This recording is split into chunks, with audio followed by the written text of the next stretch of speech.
मधुरा, कोपर्डी प्रकरणाचे राज्यभरात पडसाद आपल्याला ते पाहायला मिळत आहे। खरं तर प्रशासनानं कोपर्डी प्रकरणातील आरोपीवर गंभीर कारवाई करू असं सांगितलं आहे। आरोपींना अटक सुद्धा करण्यात आली आहे। स्वतः मुख्यमंत्र्यांनी याबाबत निवेदन सुद्धा दिलं आहे। असं असूनही लोकांचा राग मात्र शांत होत नाही आहे। ठिकठिकाणी या घटनेच्या निषेधार्थ आंदोलन आपल्याला पाहायला मिळत आहेत। अहमदनगरमध्ये सुद्धा आता थोड्याच वेळ मोर्चा निघणार आहे आणि जिल्हाधिकाऱ्यांनी या ठिकाणी निवेदन देण्यात आलं आहे। तर मराठवाड्यात सुद्धा हिंगोली, परभणीचा काही भाग आहे, त्यानंतर उस्मानाबादचा काही भाग आहे, इथे सर्वत्र कडकडीत बंद पाळण्यात येतोय।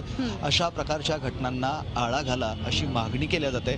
आपल्यासोबत काही महिला संघटनेच्या पदाधिकारी आहेत, त्यांना विचारूया, त्याही आज रस्त्यावर उतरलाय, काय त्यांचं म्हणणं आहे आपण त्यांना विचारूया। तुम्ही सुद्धा सगळे आज रस्त्यावर उतरलेत, आंदोलन करताय, काय तुमचं म्हणणं आहे सांगा मला। मी सर्वप्रथम आपली ओळख देऊ इच्छिते। मराठा सेवा संघ प्रणित जिजाऊ ब्रिगेड हे भारतातलं सध्याचं सर्वात मोठं महिला घटनेबाबत बोलूया। तुमचं घटनेबाबत काय म्हणणं आहे ते आम्हाला। आणि आमच्या ह्या सर्व सामाजिक बांधिलकीचं भान ठेवून या सगळ्या महिला इथे पूर्ण महाराष्ट्रातून या ठिकाणी जमल्या आहेत आणि या सगळ्यांची मागणी आहे की या ठिकाणी जो आरोपी आहे, ज्याने अत्यंत घृणित कृत्य केलेलं आहे, अत्यंत क्रूर कृत्य केलेलं आहे, त्याला लवकरात लवकर कठोरात कठोर शासन शासनाने दिलं पाहिजे।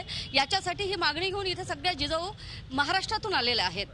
आणि ह्या ज्या घटना वारंवार घडत आहेत, लैंगिक शोषणाच्या घटना घडत आहेत, याच्यावर कुठेतरी कडक कार्यवाही झाली पाहिजे किंवा एक दीर्घकालीन एक धोरण याच्या बाबतीत निश्चित झालं पाहिजे। नाहीतर या ठिकाणी स्त्री, आपण इकडे म्हणतो की मुलींचं प्रमाण घटत आहे, मुली वाढवल्या पाहिजे, एकही आई एकाही मुलीला जन्माला घालणार नाही। कारण जोपर्यंत तिला सुरक्षा मिळत नाही, तिच्याबद्दल सन्मानाची भावना निर्माण होत नाही आणि जोपर्यंत आमच्या तरुणाईच्या डोक्यातली ही कामवासना आणि विकृती जात नाही, तोपर्यंत या ठिकाणी कुणीही मुलींना जन्माला घालण्याचं धाडस करू शकणार नाही। महिला पूर्णपणे असुरक्षित आहे असं तुमचं म्हणणं आहे, काय सांगाल तुम्ही? पूर्णपणे महिला असुरक्षित आहेत। कारण आमच्या महिलांनी शिकावं का नाही, घराच्या बाहेर पडावं का नाही, हाच फार मोठा प्रश्न निर्माण झालेला आहे।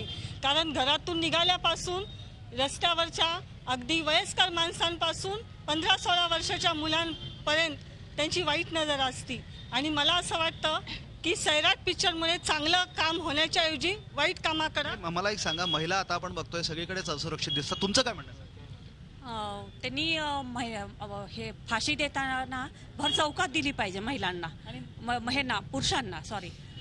म्हणजे मधुरा, आपण बघतोय की महिलांवर अत्याचार वाढत चालले आहे, ते कुठेतरी कमी व्हावं, सरकारचं याबाबत धोरण नाही आहे आणि त्यामुळे असले जे प्रकार आहे वारंवार घडत आहेत असं या महिलांचं म्हणणं आहे। त्यामुळे या प्रकरणातली जेही कोणी आरोपी आहेत त्यांना कठोर शासन दिलं पाहिजे, तोपर्यंत अशा घटनांना आळा बसणार नाही असं आपण नागरिकांचं म्हणणं आहे। पाहू शकतो झी 24 तास रहा एक पाऊल पुढे।